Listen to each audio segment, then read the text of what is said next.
நடிகர் விஜய் தமிழக வெற்றிக் கழகத்தின் கொடியை நேற்று அறிமுகப்படுத்தினார்.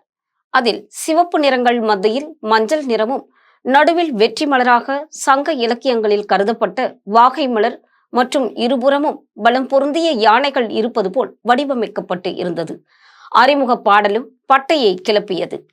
கொடி அறிமுகம் குறித்து அரசியல் தலைவர்கள் கருத்துக்களை பகிர்ந்து வந்தனர். வாழ்த்துக்களும் விமர்சனங்களும் எழுந்த வண்ணம் இருந்தது.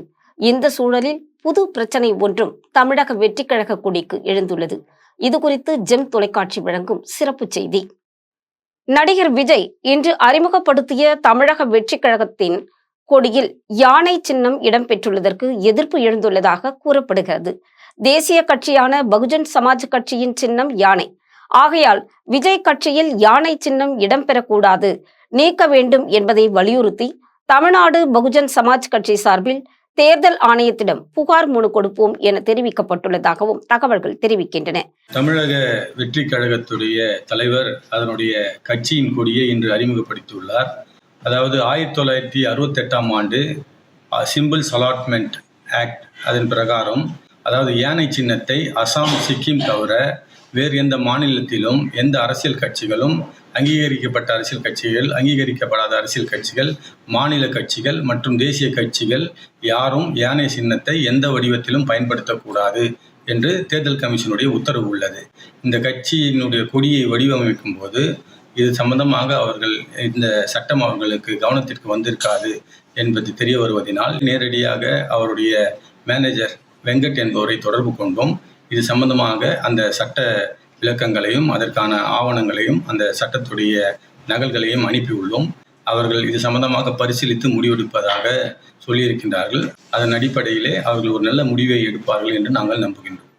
நடிகர் விஜய் தாம் அரசியலுக்கு வருவதாகவும் தமிழக வெற்றிக் கழகம் என்கிற கட்சியை தொடங்குவதாகவும் அறிவித்தார். தமிழக வெற்றிக் கழகம் என்றுதான் இருக்க வேண்டும் என எதிர்ப்பு தெரிவிக்கப்பட்டதால் கட்சியின் பெயரில் திருத்தம் செய்யப்பட்டது.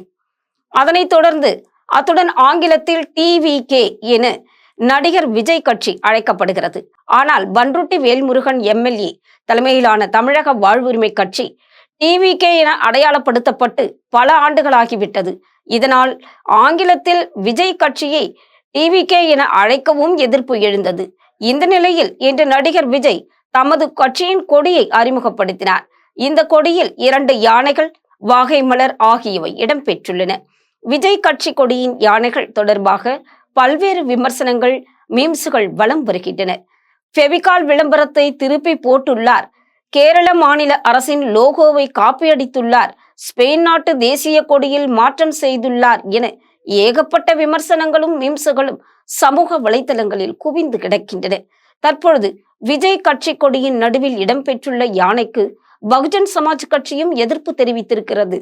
இந்திய தேசிய ஆணையத்தால் அங்கீகரிக்கப்பட்ட தேசிய கட்சிகளில் ஒன்றுதான் பகுஜன் சமாஜ் கட்சி. இதனுடைய தேர்தல் சின்னம் யானை. ஆகையால் பகுஜன் சமாஜ் கட்சியின் யானை சின்னத்தை விஜய் தமது கட்சி கொடியில் பயன்படுத்தக்கூடாது, விஜய் கட்சி கொடியில் யானை சின்னம் இடம் பெற்றுள்ளதால் அதனை நீக்கித்தான் ஆக வேண்டும் என இந்திய தேர்தல் ஆணையத்திடம் தமிழ்நாடு பகுஜன் சமாஜ் கட்சி புகார் மனு கொடுக்க இருப்பதாகவும் தகவல்கள் தெரிவிக்கின்றன. இது என்னடா விஜய் கட்சிக்கு வந்த சோதனை என்று பலரும் தற்பொழுது எண்ணி வருகின்றனர்.